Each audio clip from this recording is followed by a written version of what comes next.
గారు తాతనేడి గారు. అలాగే ఎంత ఎదిగినా నేను ఎన్నిసార్లు శబరిమలకి వెళ్ళి వచ్చినా నాకు అది కాదు, జనాల్లో మార్పు రావాలి అనే ఒక సదుద్దేశంతో ఈరోజు నేను మీ అందరికీ పరిచయం అవ్వడానికి గల కారణం మొట్టమొదటిగా తాలాడ శ్రీనివాస స్వామి. ఆయన నాకు తాతినాడి గారిని మహోన్నతమైన వ్యక్తిని పరిచయం చేశారు. తద్వారా మన ఆదిమూలం నాగరాజు స్వామిని పరిచయం చేయడం ద్వారా నేను మీ అందరి దగ్గరికి వచ్చాను. లేకపోతే నేను ఎవరో మీకు తెలియదు. అయితే పెందుర్తి ఆలయంలో చూసుండాలి, లేకపోతే శ్రీరానగర్ ఆలయంలో చూసుండాలి వాస్తవంగా. అయితే ఈ విధంగా ఎవరైతే సరైన గురుస్వామిని చేరుకొని దీక్ష చేస్తారో ఆ దీక్షా కాలం కూడాను 48 రోజులు దీక్ష చేయాలండి. 40 రోజులు 41 రోజు కాదండి. దీనికి శాస్త్ర ప్రమాణం ఉంది, గ్రహ ప్రమాణం ఉంది, సంఖ్యా ప్రమాణం కూడా ఉంది. మనకి శాస్త్ర ప్రమాణం ఏమిటి అంటే, మనం పుట్టినప్పుడు మనకి ఒక నక్షత్రం ఉంటుంది, మనం పుట్టినప్పుడు ఒక లగ్నం ఉంటుంది, మనం పుట్టినప్పుడు ఒక తిథి ఉంటుంది.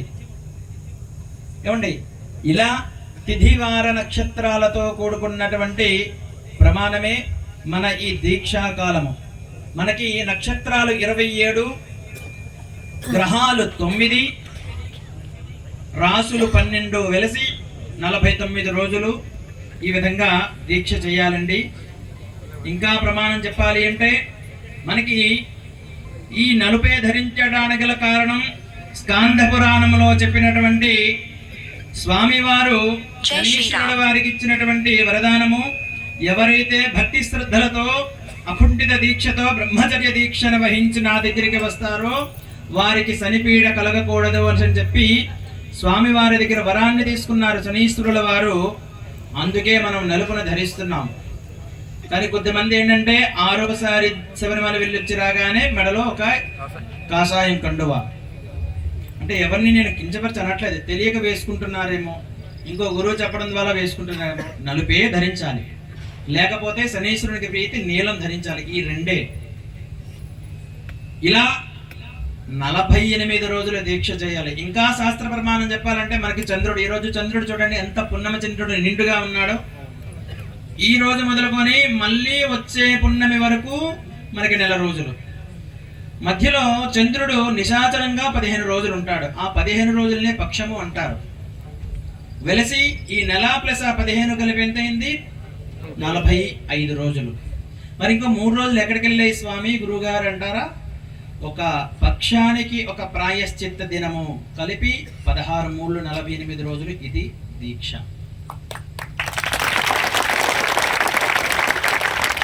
చాలా మంది అనుకుంటారు ఈ 18 సిద్ధులు అనేవి ప్రతి ఒక్కరికి లభించాలి అంటే ఆ 18వ మెట్టు ఎక్కేటప్పుడు కావలసినటువంటి దీక్ష 48 రోజులు. ఇరుముడి కట్టుకోవడానికి కాదు, ఆ పడి మనం స్పృశించాలి అంటే 48 రోజులు దీక్ష ఇరుముడితో సమర్పణం చేయవలసిందే ఎవరైనా సరే. అలా మీరు చేసి వస్తే నిజంగా చెప్తున్నాను, మీలో చాలా మందికి స్వామివారి అనుగ్రహం వలన మాలకు ముందు మీ యొక్క జీవితం ఎలా ఉండేది, మాల ధరించిన తర్వాత మీ యొక్క జీవితం ఎలా ఉండేది అనేది మీరు ఒకసారి మీరు ఆత్మ పరిశీలన చేసుకోవాలి. నిజంగా ఆత్మార్థతతోటి చిత్తశుద్ధితోటి మనసులో అసూయ ద్వేషాలు వీటన్నిటికీ అతీతముగా అరిషడ్వర్గాలను దూరము పెట్టి ఎవరైతే చేస్తారో నిజంగా నమ్మండి, నమ్మకపోవండి. మీరు అలా చేసిన తర్వాత మారకపోతే, నా పేరు ప్రవీణ్ నంబూదిరి కాదు, నిజంగా చెప్తున్నాను నేను, మీకు పుణ్యము లభిస్తే అది మీ అకౌంట్లో ఫిక్స్డ్ డిపాజిట్ అవుతుంది. ఇంకేదైనా సంపాదిస్తే, ఆ పదవి నేను చెప్పట్లేదు ఎందుకంటే అది చెప్పకూడదు, ఇంకేదైనా సంపాదిస్తే అది మీ వరకు వస్తుంది. నేను మీ యొక్క తరాలనేవి ఉద్ధరింపబడాలి అని చెప్పి, ఎవరైతే అన్యథా శరణం నాస్తి త్వమేవ శరణం మమ తస్మాత్ కారుణ్య భావేన రక్ష రక్ష మహాప్రభు అని స్వామివారి చరణాలనే ఆశ్రయిస్తారో మన యొక్క వంశము 10 తరాలు తరించేలా స్వామివారు అనుగ్రహిస్తారు. రాసుకోండి.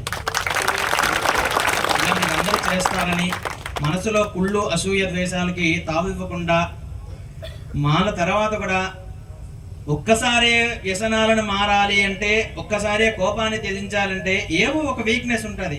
ఆ వీక్నెస్ని ఒక్కొక్క సంవత్సరం విడిచిపెట్టండి. ఇక్కడ ఒక సిద్ధి పొందుతున్నారు, అక్కడ ఒక నెగిటివ్ని విడిచిపెడుతున్నారు. అలా చెయ్యండి. వాస్తవంగా ఈ 18 మెట్లకి ఇంకొక నిర్వచనం ఏమిటంటే, స్వామివారి యొక్క ఏమిటంటారు, కుండలిని శక్తులు.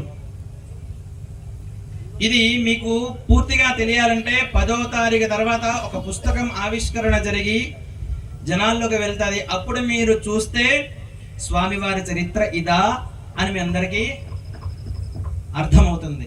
ఇప్పుడు మీరందరూ స్వామివారి గురించి తెలుసుకున్న చరిత్ర అంతా కూడాను సినిమాలో చూపించినటువంటి బూటకపు చరిత్ర.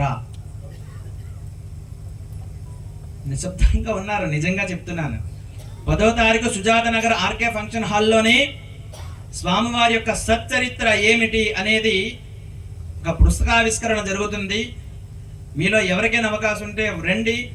10 మందికి కలిపి ఒక పుస్తకాన్ని మీరు ఉంచుకుంటే మీ దగ్గర, ఆ చరిత్ర చదివితే నిజంగా చెప్తున్నాను, జన్మ ధన్యము మీకు. అసలు ధర్మశాస్త్ర అవతారం ఏమిటి? ఇప్పుడు ఉన్నటువంటి స్వామివారు చిన్ముత్రధారిగా మణికంఠుడిగా వెలిసినటువంటి విగ్రహం ఏమిటి? మధ్యలో ఆర్యకేరళ వర్మ ఎవరు? ధర్మశాస్త్ర ఎవరు? పూర్ణపుష్కరనాథుడు ఎవరు? ఇవన్నీ కూడా క్లుప్తంగా ఉంది. అదంతా వివరణ చెప్పాలంటే 1 గంటకు పైగానే పడుతుంది.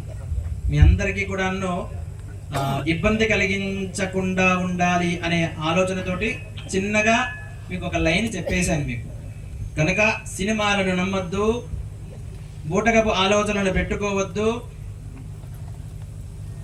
ఎవరైతే నిజమైనటువంటి జ్ఞానాన్ని ఇస్తారో వారిని సంప్రదించి వారి యొక్క కనుసన్నలో మీ యొక్క జీవన విధానాన్ని, ఈ దీక్షని నడిపించుకోండి. స్వామి శరణం.